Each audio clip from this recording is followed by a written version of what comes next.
All right, it's recording now. Yep. Let's go up here on the board. Let me try and find my marker. Yeah. So what I normally do is I'll sharpen my tungsten. Just Yep. protect your tungsten.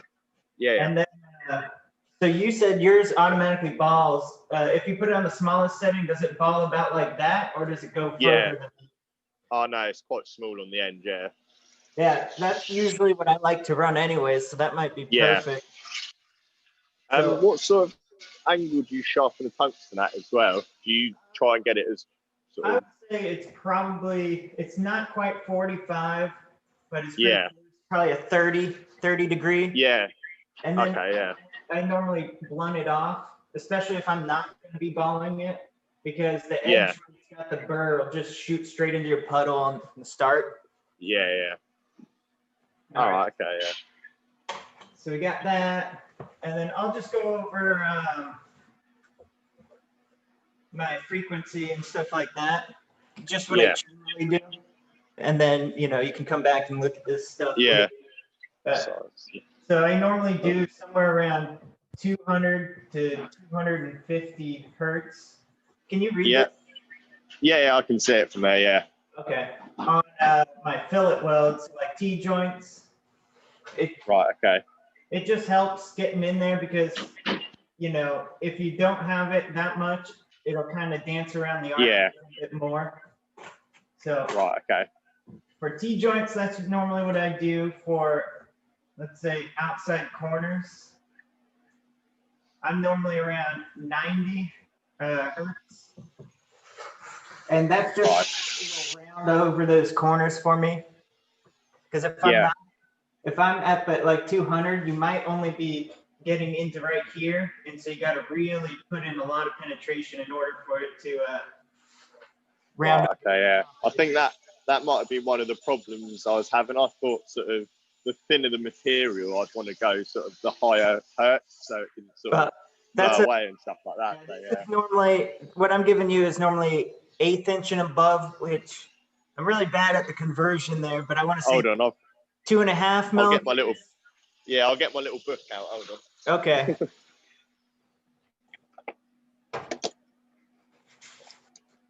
It's got it in there.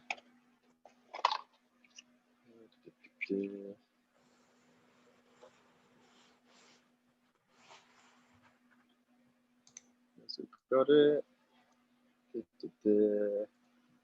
No, that's not a lot of help. Yeah, well, it's recording anyway. I can convert it later anyway. So, yeah. I'm just giving you the stuff I normally do from 1/8 inch to 4 inch. So you can convert that stuff in a little bit.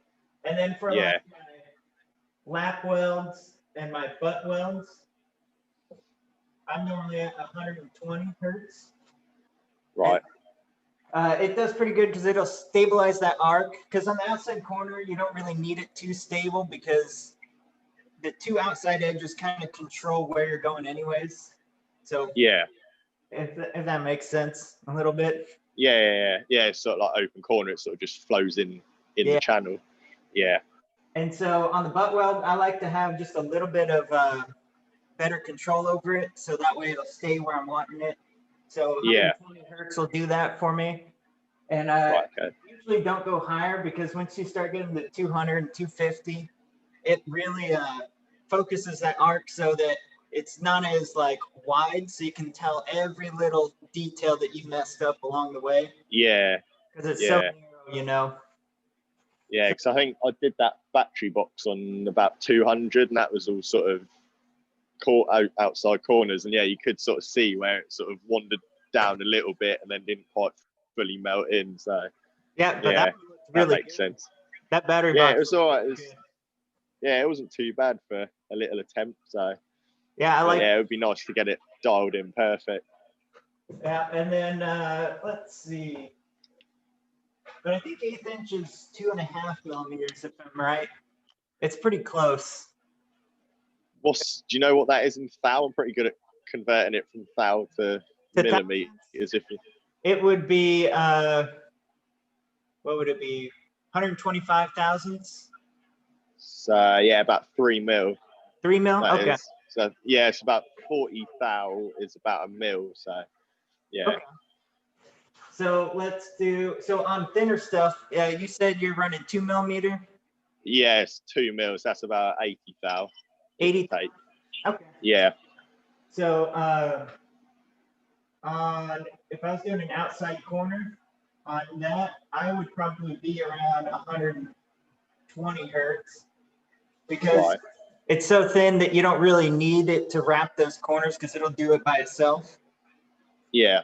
And then, so on the fillet welds, I'll still be around 200 hertz. This is basically the only thing that changes for me. Right. Okay. Yeah. Corner. All right.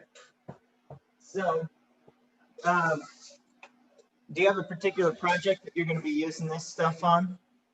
I want to make another snorkel for the truck because I made one, like I said, a couple of years ago, and I didn't really know much about Ali. I just managed to get it to stick together, and yeah, I didn't really play with any of the frequencies. So it'd be sort of trying to build a new one of those. So I've got a load of pie cuts anyway that I can use for that. But yeah, ideally it'd be for a new snorkel for the truck. So okay, so it goes into the engine compartment and then over on the gearbox, right? Yeah, and then out up the top. So it's sort of like raised air intake for it. So okay, yeah. So on that, I would probably use a 4000 series filler. Right. Okay. So what have we got there? I've got that in 2.4 mil. Yeah. Okay. Is that a bit too big to use on 2 mil? Would you say, or would you go size down? You know what? I'm gonna look up the converter real quick, just so I'm. Oh, okay. Let's see.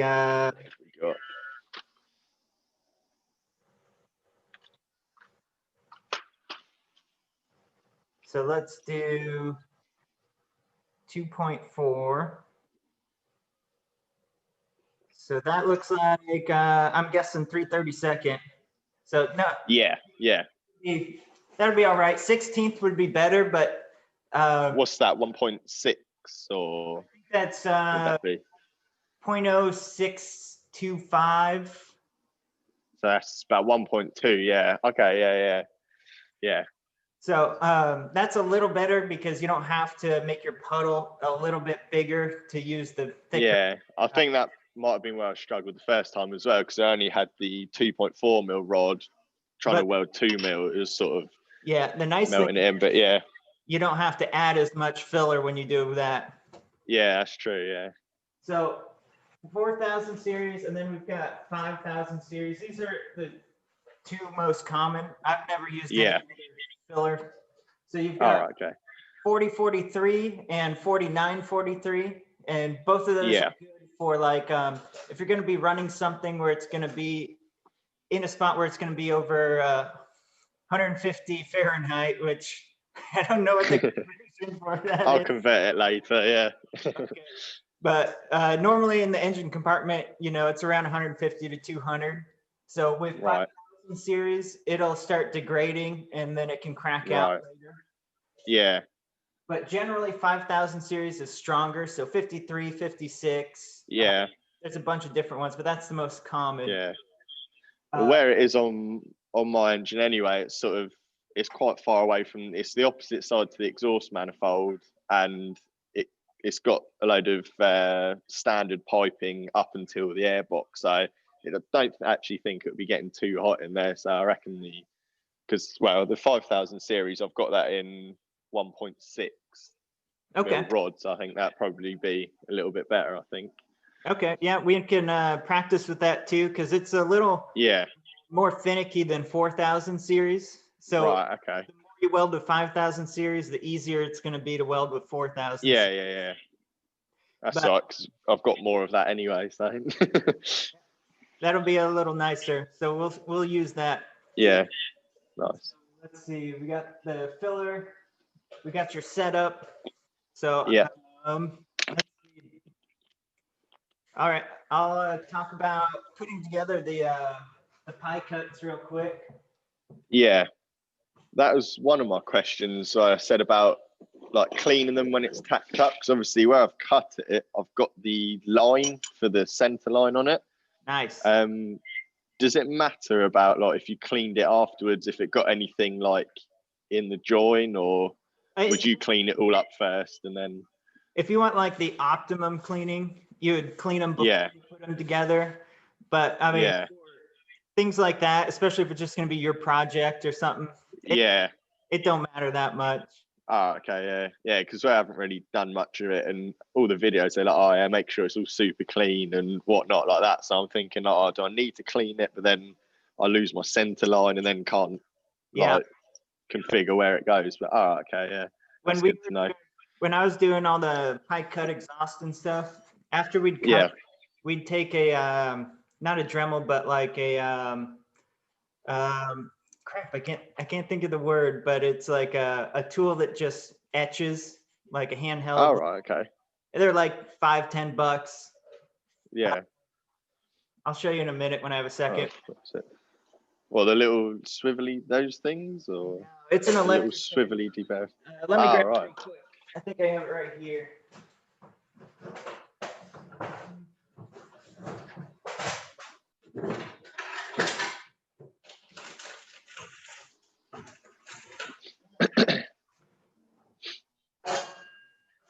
I guess I don't have it right there. I'll send you a link to it, but it's just just a little handheld thing with a button, and it's got like a sharp point on it that you just push the button and it goes like, so you can mark in the metal. Oh, right, okay. I just take it right where the line is, you know, where you cut it. And mark it, and then you can Scotch-Brite it and don't worry about losing your mark. Yeah. It's small enough so that when you weld it, it's going to cover that edge. It melts in, yeah. All right, okay. So I don't have any individual ones cut, but I got this. Yeah, that's all right. If you don't have that, you know, the easiest way is to just use some sort of straight edge, like yeah, I watched your video on that one. Yeah, it's pretty useful because I was debating cleaning them up properly, like getting rid of the pen, but then I was like, for the sake of it now, I'll leave it on there. Yeah, you save a ton of time if you do it like that and just mark them. Yeah. Put them together like that. But those ones that I got were pre-cut, so they didn't have any lines on them. Ah, right, okay, yeah. All right. Yeah, so it's not really anywhere over here that you can get them, unfortunately. So it's all cut them yourself. So. Yeah, well, you save money cutting them yourself. That's true, yeah. So when I put them, or after I put them together, if you've got like a, you know, a curve right here, and you know how it's like super thin, what I normally do is just tack one of those straight pieces to it. Ah, right, okay. Around, even if it's going to be ending at a curve, I'll still tack them on just to heat sake, so that when you weld around that, right, okay, it doesn't overheat on you.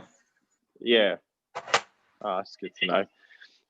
One of the other questions, when you say if you're welding sort of a few together like that, where it's on the thinnest bit, would you just do a bit there, let it completely cool down, and do the other one before it built up too much heat in it and started sort of going all snotty? Or what I usually do is I'll have my whole thing welded together, or tacked all together, and then you can just weld one, go to the other, and all like where it's gonna be, like already at, so you don't have to move it around and stuff. Yeah. Put all my starts and stops on a spot that's not going to be seen, you know. So I'll actually go with like a Sharpie and kind of hold it and mark exactly where I want to start and stop, you know. Oh, right, okay, yeah. Help with that, but the thing I do is after I do a weld, especially if it's on something thin, I'll take my compressed air and just blow it on the inside and outside to cool it back down, so that way it's overheating it. Oh, right, okay, yeah, that's good to know. Yeah, so I think we should start on just two pieces of straight tacked together. Yeah. Do you prep the edges on something like that, or do you just leave, like, put like a little chamfer on it? Or on that thin, I think I would leave it like that. But if it's right, okay. Hold on, I'm gonna convert some stuff. I'm just gonna get a V block quick as well. Go for it.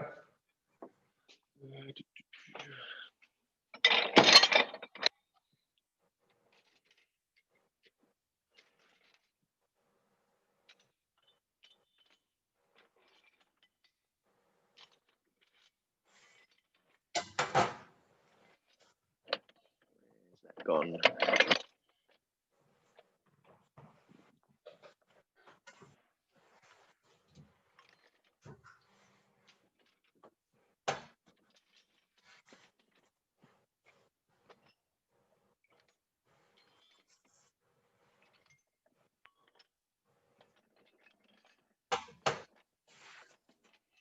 I can only find one. That'll have to do.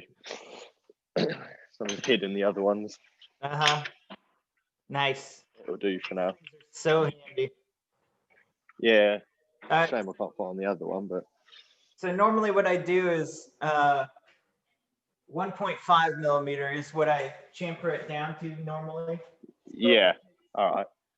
So I guess 1/8 inch would be, unless I converted it wrong, but I think I did, would be 3 mil. So yeah. It would be like that. So you. So it's about. And I about just half of it, yeah. And I just 45 it. Kind of do it by eyeball so that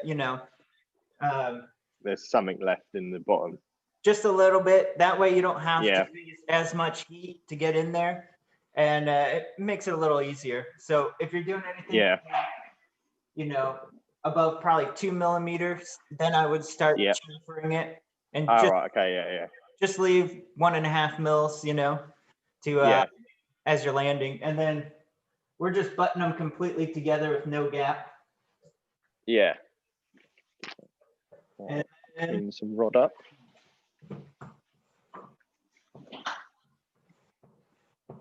And I'll have you just tack those together. And normally what I'll do is I'll just, if they're touching good, I'll just tack them together with. Yeah. So this other guy was leaving. I'll just tack them together just by pedal bumping it without any filler. Yeah. Just put like little drag tacks. And if it's on these guys, if you're tacking them together like this, that way, then I wouldn't put a tack on the very bottom where it needs to sit flat. But since you're doing it with the lines, then you can wherever you need to, Right, okay. So I'll just do that, and then wherever I need to, I'll just beef up the tacks just a little bit, so that way they're not hard to get over. I was going to say, I had a question then, I forgot. Oh yeah, the amps, the sort of roughly like 1 amp per 1,000 sort of thing. When would you max that out? Because obviously welding 6 mil, that's like 240. Like, would you use that on alley or not? Because on stainless, I think it's pretty close, but if I remember, it's usually like your lap joints and butt welds are one. Right. Okay. Yeah.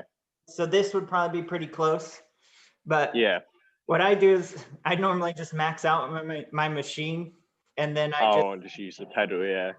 But what I would do for you is 1 amp per 1,000, and then bump it up another 15 or 20 amps, just so you have that in case it's not hot. A bit more to play with if you need it. Yeah. Yeah. Oh, okay.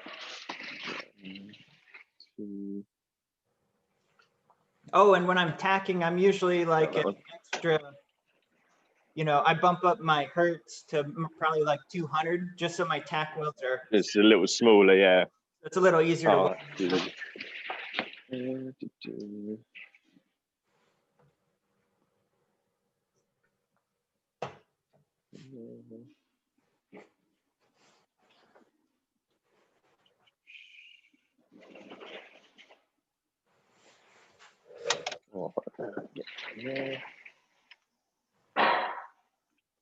Get something else to hold that together.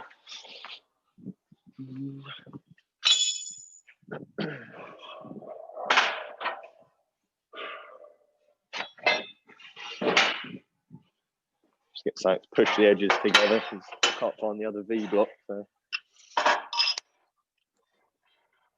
Man, you guys are shopping. Yeah, it's good. Got a load of those. I just like Segmund benches. The jig's got 1, 2, 3.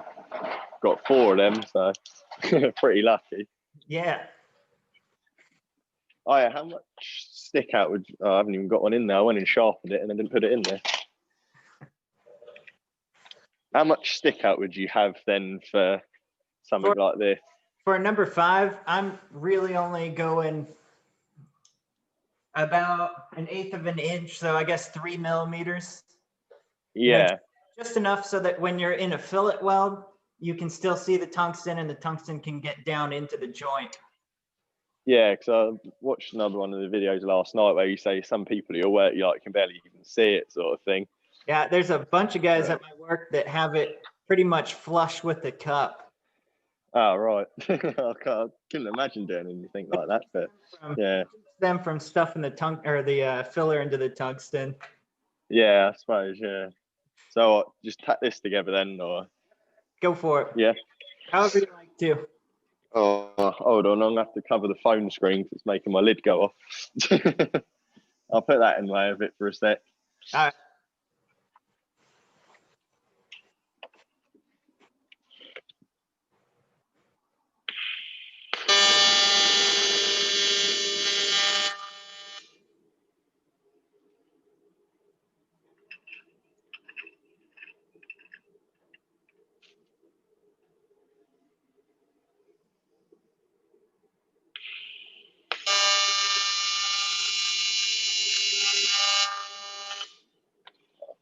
Got to use a bit of rod because it's not quite a flush cut. So.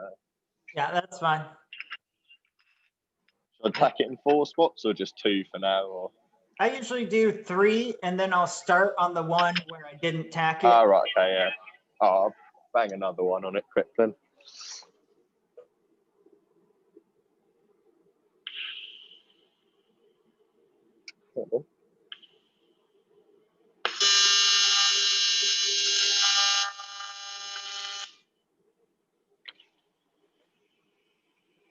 I don't know how people use the just fixed shade lids. I can't stand it. My iPhone's making my lid go off on its own, so I can't see what I'm doing. Just got to guess. Using them, so I'm used to it. Oh, yeah. So you know how like sometimes when you try to start, it won't initiate the arc? Yeah. If you take your tungsten and just smack the cup with it, it'll light it off. All right, okay. It's a little tip. Super nice. Yeah. Before we weld it, I'll just show you what you're looking for right here. Yeah. So when you start, just slowly start with the pedal to where it arcs, and then use that action just to burn off everything right there when you start, because that's usually when it has a hard time starting to clean. So just a second or two just to get everything all nice, and then start ramping up your amps. And what you're looking for is, you're watching the shininess of that puddle. You can see the glare on it. Yeah. It'll kind of look like this. Like you can see it's convex. And then all of a sudden, as you're slowly ramping up, like, you know, barely pushing on the pedal, you'll that whole thing, that whole puddle kind of almost drop to where it becomes concave. Yeah. And that's when it's dropped through the bottom. And so you've got full penetration on that. And right, okay. What you're going to do is try to find that sweet spot where it's almost like it, as you move forward, it becomes concave or convex. No, concave. Yeah. And then when you add that filler rod in, it becomes. Well, it's come back out again, yeah. And then you move forward and you'll watch it drop again. So that's what you're looking for. And so you just take your time, especially when you're learning. Ah, right, yeah. Yeah, because that's the other thing that I was sort of not taught, but sort of like, I don't know where I picked up from. I guess it's like, oh, yeah, Ali, you've got to move so much quicker. So I guess that's why I wasn't getting the penetration, because I was sort of like rushing and it looked nice, but it wasn't fully coming through. And then when I tried to go slower, it was obviously too slow, so where it was coming through, but then it looked all snotty and horrible on the outside. So basically, once it drops through, once it's got that penetration, then you can move faster. Yeah. When you're learning, just take it nice and easy so that you can find that sweet spot of it. Dropping every time you add the filler, it raises up. Because if you start adding the filler and you don't see it raising up, it's still like that, then you're too hot. So back off on the pedal until when you push in, it'll raise back up. Yeah. Oh, so when you start, you don't just mash down on the pedal straight away. You literally just want to start the arc, like barely doing Yep. any work with the pedal. Just basically to clean out all the contaminants that are on there, all the oxides, Yeah. you know, and Yeah. then you can start ramping up on that pedal. Use some filler to join it together if it ain't going, but don't put too much in, so that way it'll drop through quicker. Right, okay. So what hertz did I want for that? It was 120 again, wasn't it? Around about, before I forget to turn it down. Yeah, I would have forgotten to.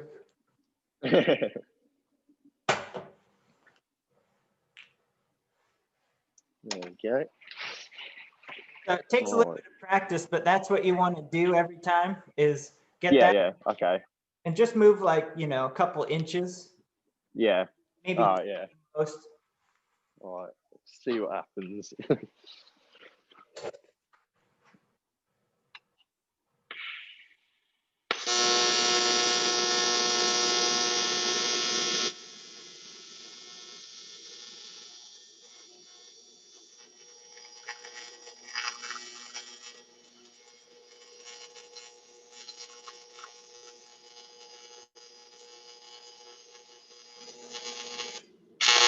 Cool. Added a bit of tungsten to it as well. I think I saw it dropping through. Check it out. Yeah, it does. Yeah, it looks, well, I don't know. Where are we? We're at the bottom. Yeah. A tiny little bit. I didn't do as many inches because I touched down.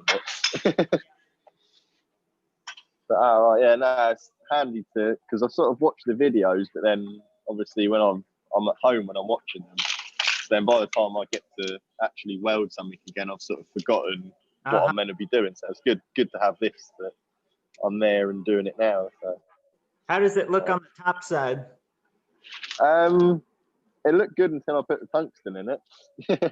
Was it up as you were pushing that filler in? Yeah, I could see it. It wasn't sort of, I think, I watched one of your videos a couple of days ago, and like it wasn't as clear. Like in the video, it looked real clear, like you could see it, but then obviously that's what the camera's focused on, and that's right in there. I could see it, but it wasn't sort of as exaggerated as that was. But we'll try again. And the videos is so zoomed in that you can actually see everything. Yeah. I'll give that another go then and try not to put a load of tungsten in it.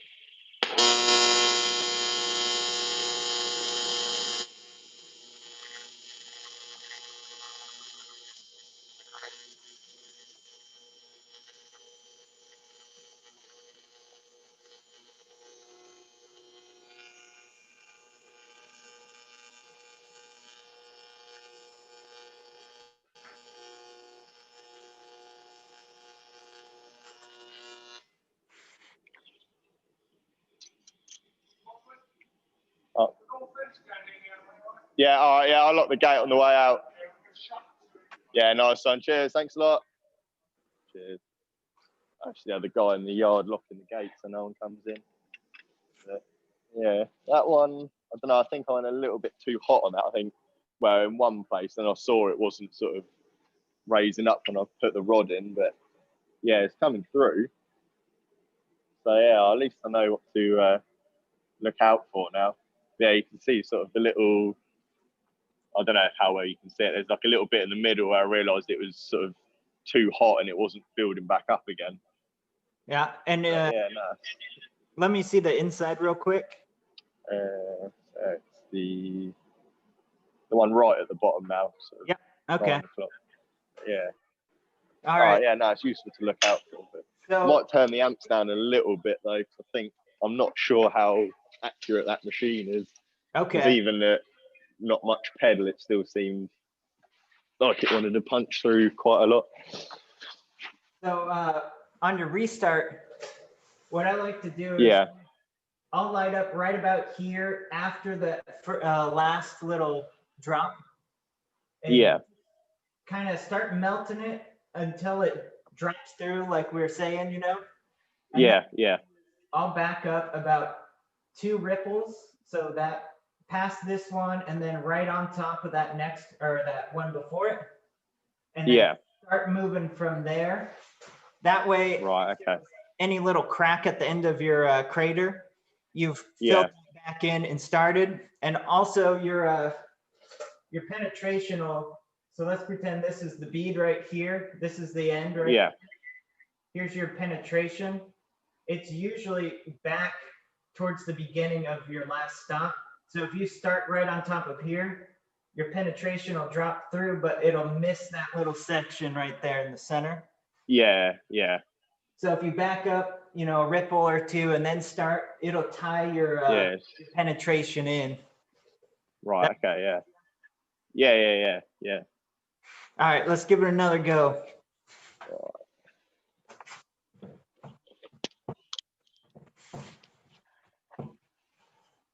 All right. Start that one.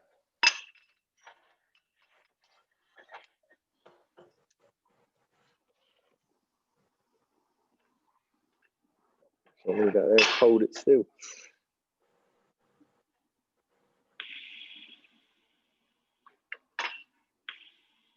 Hit the cup with your filler while you're ramp. All right. Yeah.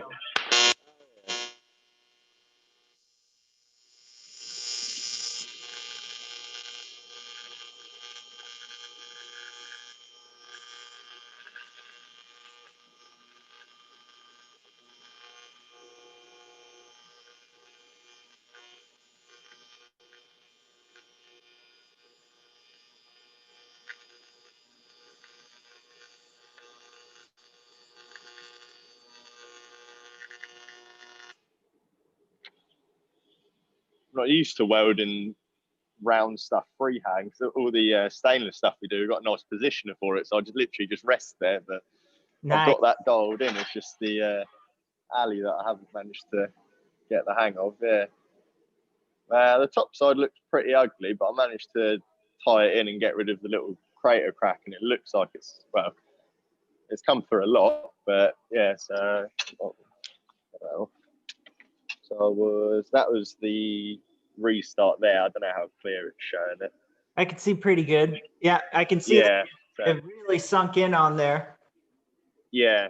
So yeah, it definitely came through at the bottom, but yeah, it's just trying to do it. But then it's just trying to sort of manage the heat, I guess, because obviously when I was doing that little box, I was sort of letting each bit cool down, so it's like welding brand new. Once it's got a bit of heat in it, it's a lot different. It sort of starts going a lot quicker then as well. Yeah, on something like that, after like one or two passes, probably about 3 inches on that, I would cool it off or weld something different. Right, okay, yeah. Just so another part of it, yeah. Yeah, it'll get rid of that overheating variable, you know? Yeah. Yeah, but I think you're starting to understand that because I can see they're seeing it sink in and then when you start just ahead of it and then go back, are you putting in rod when it's going back, or when you've reached like the 2 ripples back then start? Yeah, once I've reached those 2 ripples back, I'll start. Right, okay, yeah. That way I'm not. All right, okay. Yeah, I didn't know if it was sort of like as you're going back and it's melting to put rod in to sort of, because on like the stainless, when you want it to come through, you want to put the rod in so it's actually like going through. I didn't know if it was similar to that or not, but no, that's good. Yeah, and you can do it either way, but I like to do it without the filler. That way it doesn't super big. And I guess it looks a bit neater then as well, a lot more consistent. Yeah. All right, cool. And then on your pie cuts, you're doing basically the exact same thing, except right here, you're just going to need a little bit more amperage than you would over here, you know? Yeah. So that's really that's cool, yeah. And because on pie cuts, you don't use that much of an angle, it's not going to be a difference on it. Nice. I cut them at 9.5, so like 10 would make 90 degrees. So it's a pretty loose angle on that one. I wasn't going for anything too mad. Do you want to know anything about how to make your pie cuts, or are you pretty good on that? the bits that I have done, they've come out pretty well. So I think, well, you can give me some tips on it, 'cause you probably know a lot more than I do. I've only done it a couple of times, but if you've got any tips on making them as like any other ways of working it out or whatever. Yeah, I'll do it real quick so that you can have it recorded, you know. Yeah, that'd be good. So if you want like a 5-inch center line radius, you know, Yeah, if you want something like that's that. actually, I'm glad you mentioned that, because that's the one bit I couldn't remember. And for this, it didn't really matter. I was just cutting up random bits. But yeah, no, I'm glad you mentioned that now, because that is something that I couldn't remember how to work that bit out. So all you're gonna do is measure like on a piece of paper, Yeah, 5 inches from a center point. And so this will yeah, be your center point. I made that a little big. So this will be your 5-inch center point. So what you're going to yeah, do is take from right here, and you're going to measure your 9 degrees, or not 9 degrees, your 4.5. your The diameter of the tube. yeah, you're going to measure 5 inches, and then your diameter of the, or radius of the tube would be, Yeah, radius. Sorry, yeah. whatever that is. Yeah. And then right here also. Ah, right. Okay, yeah, I see it now.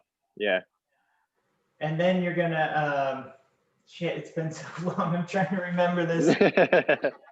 You're gonna measure your, let's see, whatever angle you want. So if you want 7 degrees or whatever, up right here. Yeah. And then that's basically gonna be what your pie cut's gonna look like. Shit. Right. Okay. Yeah. I'm gonna have to go back and remember all this, and I'll record it for you and send it to you. So I'm not nice one. Yeah. confusing you. Yeah, no, that's the one thing I couldn't remember either. But because it didn't really matter what these little test pieces were, then I just sort of cut them to, they're all the same length, but it just didn't really matter what the center line radius was, because I couldn't remember how to work that out anyway. So I'm gonna have to record that for you, because yeah, that's all right. Yeah, it's gone right now. I thought I had it. Yeah, see, when you don't do something for a while, it's sort of, you think you know it, and then you're like, hang on a minute, I need refreshing on this.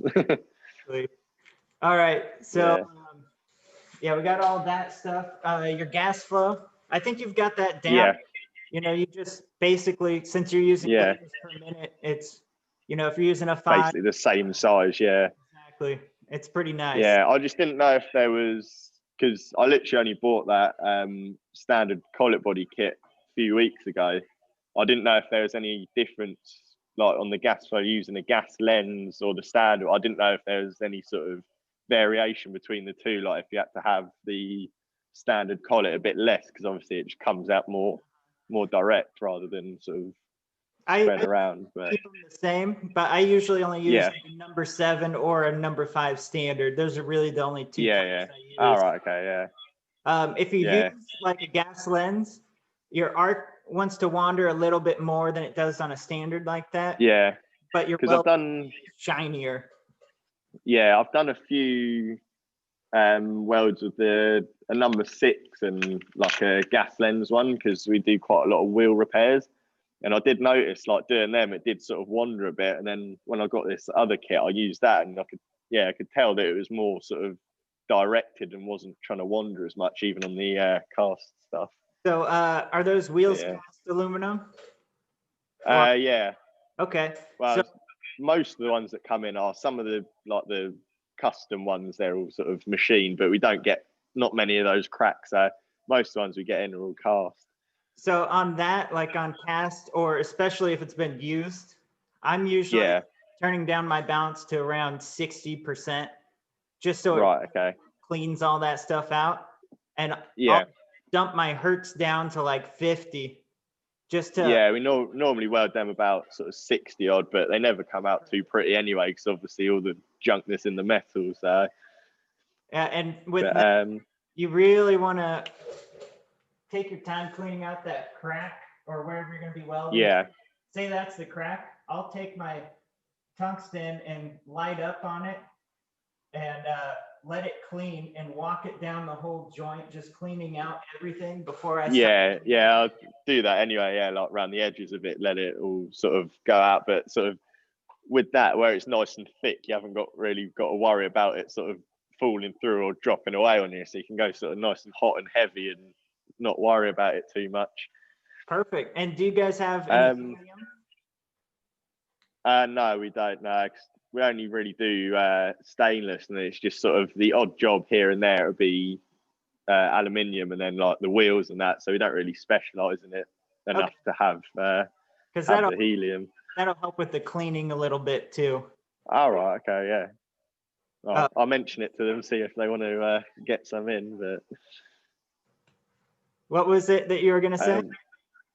Oh yeah, the height of the torch, like when you're welding, it's a lot more than when you're sort of welding like mild steel or stainless, isn't it? How high would you sort of normally go when you're welding, Ali? I'm usually a 1/16 of an inch. So it's that like 1.6-ish, isn't it? Just under 2 mil? 0.0625. Yeah. So 2 mil? Oh, yeah. Okay, yeah. Yeah. Or 1.5 mil, I think is what it was. 1.5, yeah. Yeah. Right about there.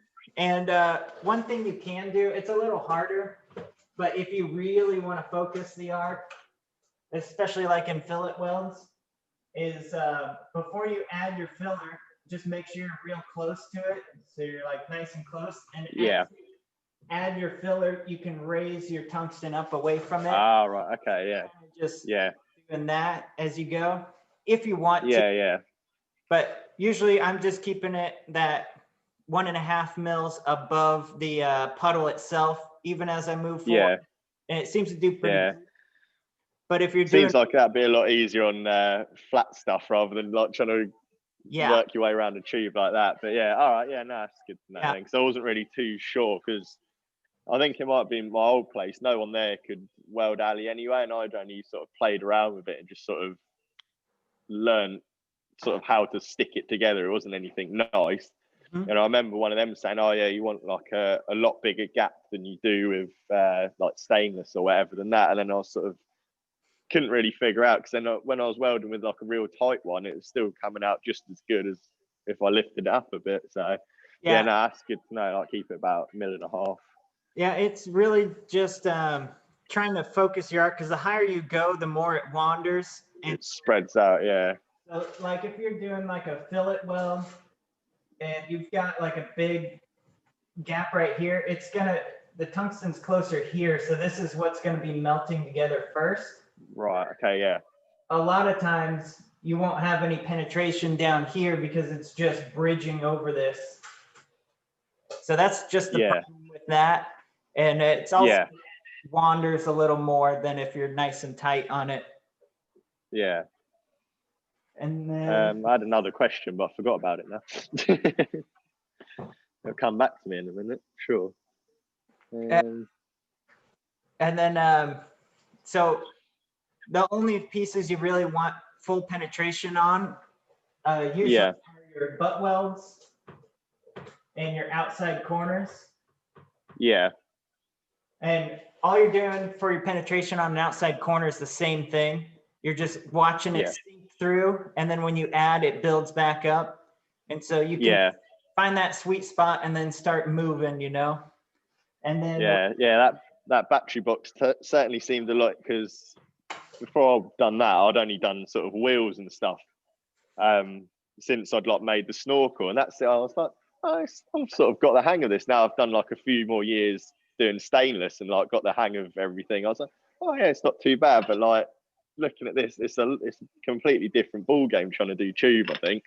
But yeah, no, we did got a good few tips already, like watching it sink in and stuff. Because I don't really think I was doing that on the battery box. I was just sort of, it was getting all nice and hot and it was shiny and it was flowing. So I just kept adding it, and then you can see on the inside, like there's a few bits where it came through, and then like the stop and starts, it was not through as much and stuff like that. But now I know to look out for it sort of going concave and convex and all that. So no, that's good. That's really just if you need full penetration. Like I only use that on like fuel tanks or hydraulic tanks, things like that. Yeah, yeah. But just Would you reckon like something like this would need it? Because it's not really going under any sort of stress or anything. Because that was one of the other things I'd sort of like been told, like aluminium has to like always penetrate, like obviously within reason, like always has to be like full pen for it to like be a good weld, or like it really doesn't need to. It's just good practice to do it that way. That way, obviously. like if you ever do intercoolers, things where there's pressure on, you'll make sure that. All right, okay, yeah, because that was sort of like one of the things. I think it was at my old job. They're like, always, even though no one there could actually weld it, they're like, oh yeah, heard it needs to be like full pen. That was, I didn't really know much about it. 'Cause I've only ever done like stainless and mild steel, MIG and TIG at college. I didn't do aluminium there because I did a part-time course, so there wasn't enough time to get onto Ali. So it's only ever been just sort of practicing and playing around myself. I haven't actually done anything like proper for it where it needs to be like a nice looking weld, like full pen, and like it's actually got a proper use rather than just sort of bits I'm knocking up for myself. But no, that's good to know then, at least. For that snorkel, what I would probably do is just somehow cap both ends. Like I have a valve that I can hook up an air compressor to and turn it on and fill it full. About pull it from the inside sort of thing. 3 psi. I don't know what that would be in liters and stuff, but we got psi over anyway, so. So only about 3 pounds, and then I'll squirt it with filthy water and check for any leaks. Yeah. That way, if water, it's not sucking anything. Yeah. But that's quite good. Yeah. You can just tape up both ends with something like duct tape. Poke a little hole and take an air nozzle and just kind of squirt some air in it while you're checking it, and that's good enough to go around the welds and just to double check. I guess my last one wasn't, when I make the new one, I'll send you a picture of the old one. Like it works, but like the welds like not pretty in the slightest. But when I fitted it each time, because obviously I used silicon joiners in some places as well. Every time I put a joiner on, I'd sort of have the engine running and put my hand over it, and it started stalling. So I'm pretty sure it is air and water tight. It just doesn't look the prettiest, and I know not all of it was full pen, but then sort of back then I was under the illusion that it had to be full pen for it to sort of be like strong and not break or whatever, but it hasn't broken yet. So I don't think it would ever break because it's not under stress. Yeah, that's true. Yeah, but I've learned some useful bits. Yeah, and I'll show you some things real quick. I mean, you probably won't use it for snorkel stuff, but so when you're doing like a fillet weld, you're not looking for the same thing as like with that. All you're doing is you're starting up your puddle and as much as you can without filler. And what you want to do is when you push forward, right in the root of this joint, you want it to be filling up. So the whole thing is and especially so it's all sort of like sweating together before you put the rod in rather than sort of like putting it over the corner sort of thing. If you start adding before you start moving or as you're moving forward, it'll just bridge over the two sides. And so if you need something like in a hydraulic tank or something where it can't leak, there'll be a little wormhole through the whole thing. And if you don't get a stop point on it, then it's going to leak out of there. And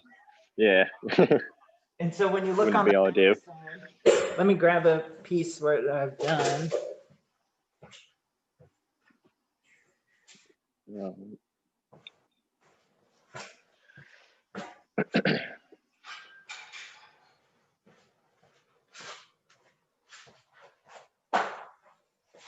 So let's see. So if you look on like the back sides, you'll see just like a little line. And that, I see that. That's what we call a sweat line. And on the back of like T-joints, that's what see that just a sweat line where it hasn't burned through. If you have one where it's let's see, push through with Oh penetration. yeah, that's it. Yeah. If you have that on a T-joint, you don't really want that. A lot of times All I'll right. Okay. suck back on the backside of a Yeah. weld, and you don't want that. So you're trying to find that sweet point where everything's flowing in, but when you look at the backside, Yeah. it doesn't burn through. That makes Yeah. sense? Yeah. No, I get. Yeah. And then, so the other thing, and this goes for all of the welds, if you look down the side of it and you see all these little like bumps, like it goes in and out, that usually means you're just a little too cold. What you're looking for. All right. So it's not sweating the edges in. Yeah, what you're looking for is it has all those ripples, but you could almost lay a straight line across it and it doesn't Yeah. come in and out, you know? Yeah. Yeah. On that battery box, you could see there's some bits so it was sort of like nice and straight like that, and others you could sort of see like each side of the So ripple in that. if you look at this one, you can see how it's kind of jutting in just a little Yeah. bit. Yeah. And then on this one, it's nice and straight almost. Nice. Like, Yeah. Yeah. I see that. so that means that one's nice and warm and that one's, you know, just a little too cold. Yeah. I thought of my other question now. Welding bungs and things on like, I can't remember what you call it, but like yeah, like the little threaded bungs, and if you might put like sensors or whatever in, or like if it's like a hydraulic tank, like a entry or exit thing on it. Yeah. How would you go about that? Because well, the ones I've seen, the bases are normally like quite thick on them, and then obviously if it's only like 2 or whatever mil, do you go to the 1 thou per amp, whatever? Would you go for the thinner material, the thicker one? It would probably You be, know what I'm saying? yeah, it would probably be closer to the thinner one, but it would still be Yeah. up because that bung's Yeah. like a heat sink. Yeah. Let me grab one real quick. Yeah.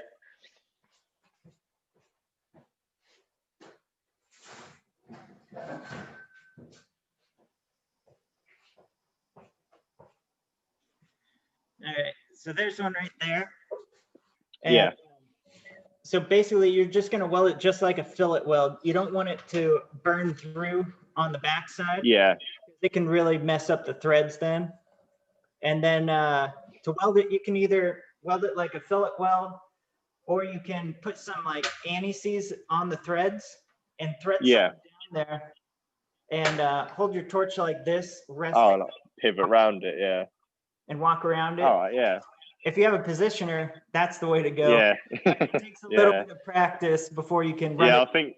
I think with the alley, I think even the slowest setting on the position might be a bit too quick for me to try and think of everything, trying to put it all together. But nah, yeah. So yeah, welding, that's sort of the same sort of thing. So welding like thin metal to thick metal. So go to the amps of the thinner metal that would need, but then obviously, what would you do? Spend more time aimed at the thicker stuff until it sort of sweats into the thinner stuff. Is that what you'd do? All right, okay. Let's say this is your thicker side, and then right here, you know, is your thin one. I would be at like a 45-degree angle in there, but I would be focused right about here and kind of almost walking it in there into here, you know, onto the thinner side. Yeah. And then once it's joined together, I'm just trying to make sure that it's about, your weld is about 45 degrees. Yeah. You know what I'm saying? So it's not like this onto the. Yeah, it's not sort of. You just gotta. Just ticketing the edge of it. It's sort of actually getting into it. Yeah. Yeah. Just start right on, pointed right at that thicker stuff, and then kind of walk it into the thinner one. Oh, okay, yeah. Yeah, because I think, well, the other day, what was it? I was making a bit for the car anyway. It's a 30-year-old Land Rover, so the metal on it to start, they're all aluminium bodies. And the metal on it to start with, obviously, it's 30 years old, it's been outside. So I cleaned it all up and everything, and I got a laser cut of, the laser cut was 1.2 mil, so it's about 60 thou, and the bit I was trying to extend was 1 mil, so like 40 thou. And I don't know whether it was just where it was so like such old metal and it had loads of crud in it, or I cleaned it up as best I could. But like, as soon as I arced out on it, it literally just sort of like blew away. It's like even like just touching the pedal, it just sort of like blew away. So I was sort of, oh god, I don't know how anything thin would be like, sort of how easy it'd be to weld to something thick if that was what it's been like. But to the backside of that, you could clamp like a piece of aluminum to the backside or steel. all right, okay, yeah, Something. yeah. There's like a heat sink too. Yeah, it was a bit of a odd shape. Had loads of folds and like a rad on it, and I couldn't get anything round in there. So when I was trying to get it right on the corner, so yeah, it sort of like blew away. I was like, oh god. But yeah, yeah, and I have a feeling it's more to do with that stuff is super old than yeah, that was sort of half the theory. I mean, it's a 30-year-old car, and it had paint on it when it was new, and it's sort of been out in the mud and whatever. So I thought that might be something to do with it, but no, I managed to sort of save it in the end, and it was all getting dressed off and painted again anyway, so it didn't have to look too pretty. But I just sort of, I almost forgot. Yeah, it's just, oh sorry. So instead of practicing on all that pipe, I would just get a couple pieces of sheet that are the same thing that you're going to be welding, and just run some butt welds on that. All right, okay, yeah, I've got some sheet in my toolbox. I'll try that in a bit. Yeah, and then go on. Would you prep that still, or would you just leave it butted up? If it's to each other, is that I would leave it, but if it's all right, okay, yeah, then start putting that groove in there. And all right, I'll give that a go. What do you know? What material it is? It might have some writing on it. It was I just asked the laser cutter if they had any offcuts just to practice on, and they gave me not a bad little haul for some free stuff, but nice. I don't think any of it's got any writing on, so I don't actually know what grade it is. But hold it up to the camera, I might be able to kind of tell. It's pretty shiny. Yeah, I think that might be 50-52. That's a little easier to weld on. So all right, okay. So if you can get your hands on 50-52, it's going to be a little easier to weld, because one usually takes a little more amps, and it doesn't weld as smooth as like 5000 series material. Right, okay. And it's usually really cheap. So yeah, well, I think this tube was silly cheap as well. I think I got about 7 meters of it, and it was about £16 for 7 meters of it. So I was like, oh, that's cheap. But yeah, it did the job. No idea what it is, because it's so long ago that I ordered it, and I just got them in the office. So I was like, oh. Be careful with some of that stuff on the internet. If you don't get it from like a known place, a lot of times it's. I think it wasn't. It was from a known place. I just don't know what it was, because I got the woman in the office to order it. So I was like, yeah, I don't know, just aluminium this size. That would do. That's perfect. Yeah, because a lot of times if you buy stuff off of eBay, it'll weld like garbage, even though it says it's 6061 or something. Yeah. No, it's sort of, well, it was quite lucky with the lady. I was expecting like a few little coupons or whatever, and I ended up with, I could probably make something out of it. I think at some point I'm going to make up a little box or a toolbox to put all like the grinding discs and stuff in, save having them chucked everywhere. But yeah, no, it's mainly just like trying to get the basics of welding pipe and tube, because the welds I can never, well, I've only done it a couple of times, but it never sort of came out as pretty. But now you're saying about like watching it go concave and convex and everything, I think that's probably what I was missing last time. It was either sort of flat out get the rod in there, or go slower, and it looked nice but wasn't fully penetrated. So no, it's good. Yeah, and if you just practice on those flat plates butt welds, it's the same exact thing you're looking for there, but it's going to be easier because you're not having to curve your hand as you go. Yeah, exactly. Yeah, that's the other thing. Yeah. Yeah, and once you get the hang, keep the hand moving and get the rod. Yeah, once you get the hang of that, then start working on the pipe side of it, and then it should start coming together better. All right. Yeah. So and You get, At some point, I might be able to put it in a positioner as well. yeah, those are so nice. But if you get Yeah. even thicker pipe or tubing, it'll Yeah. be even easier, you know, to weld Yeah. around. Yeah. Yeah, it probably would help. But then I was sort of like, oh, well, I know it's only alley, but I was like, I don't want anything too overkill just for a snorkel. I don't need something sort of 5 or 6 mil thick just to Now, I stop think the engine drowning. But that looks about like 3-inch tubing, like we run over here, and that's like, yeah, that's some super nice stuff to weld on. yeah, I think I went 2.5 inch just to match up with the like the standard airbox and everything, so it all fitted nice. But I think I do need to make, because I've got a different turbo on it now, so I do need to make like a 3-inch one just so it gets a bit more air down to it. But yeah, no, I think that'd be the next project for it once I can get it all dialed in. Because I want this one to look nice. But Yeah, at least I've. Make sure you DM me to make that pie cut video for you. Otherwise, Oh yeah. No, it's been useful. Not that I can think of. I think I asked most of the. Oh, I've got a dry throat now. I think I asked most of the ones I had on that list, or ones I could think of. So yeah, let me look at it real quick.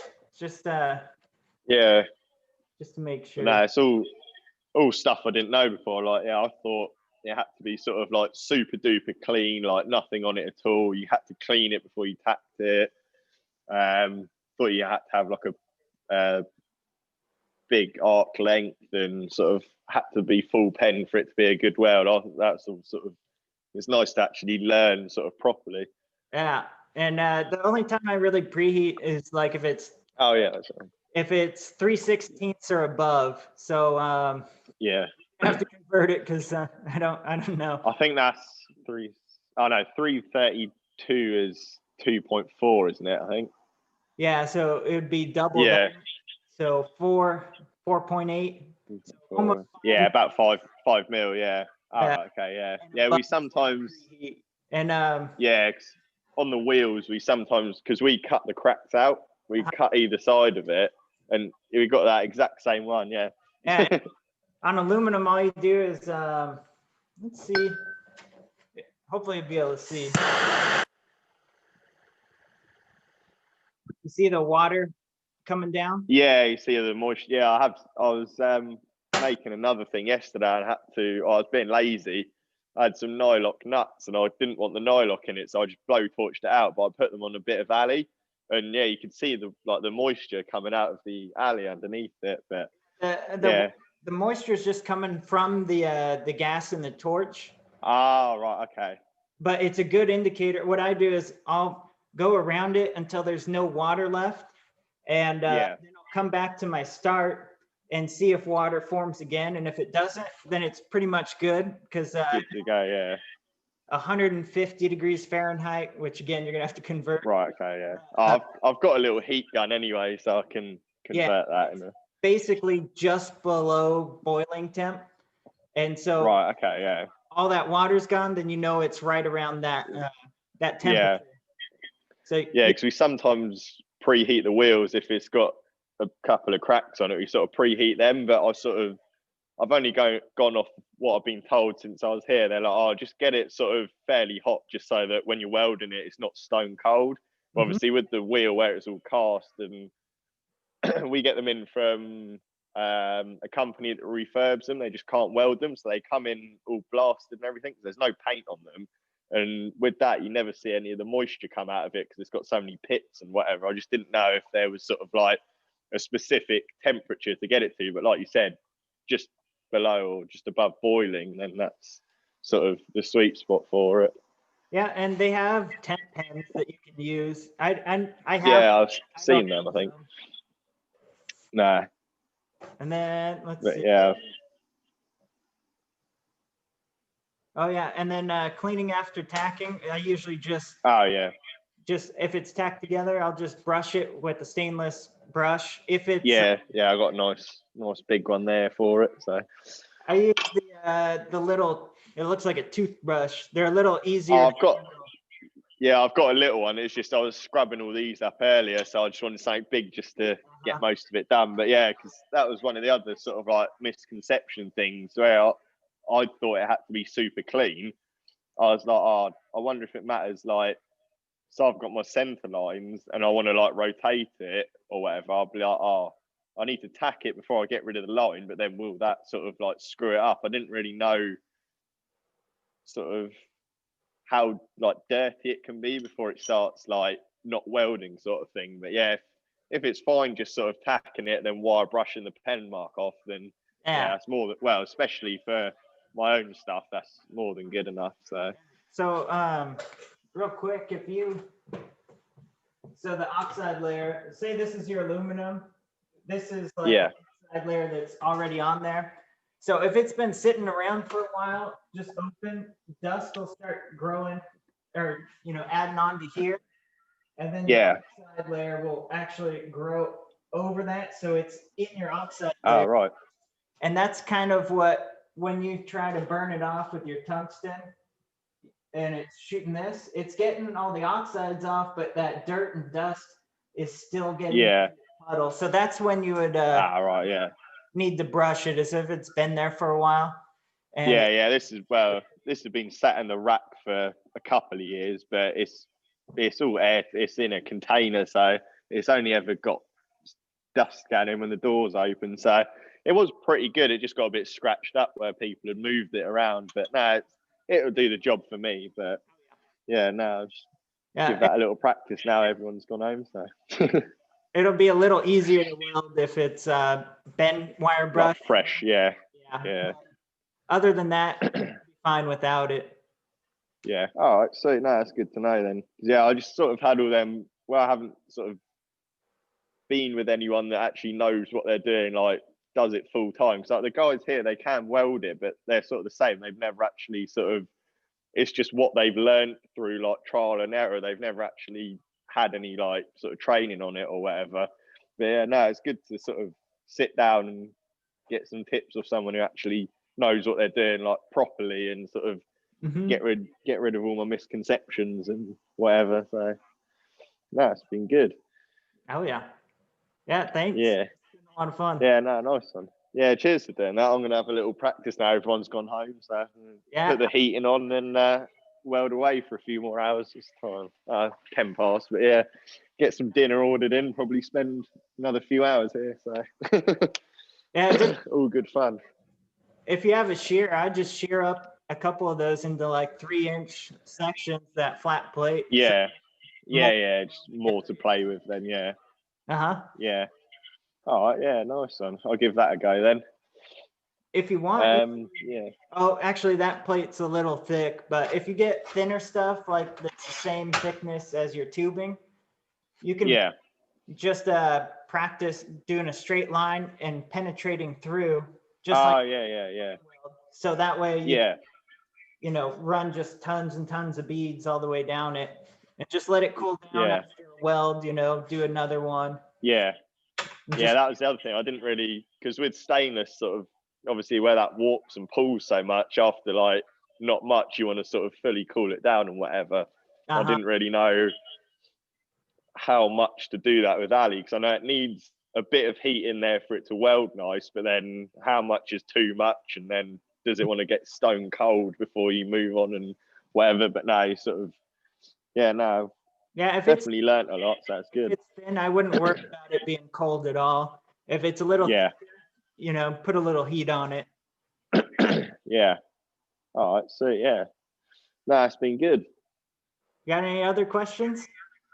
Not that I can think of. I might have some more after I've played around doing a bit on the plate and whatever, but I think no expert on plate, but it's definitely a nicer looking weld. And on that battery box, some of the bits did penetrate, but now I know to look for it sort of sinking in, then building back up.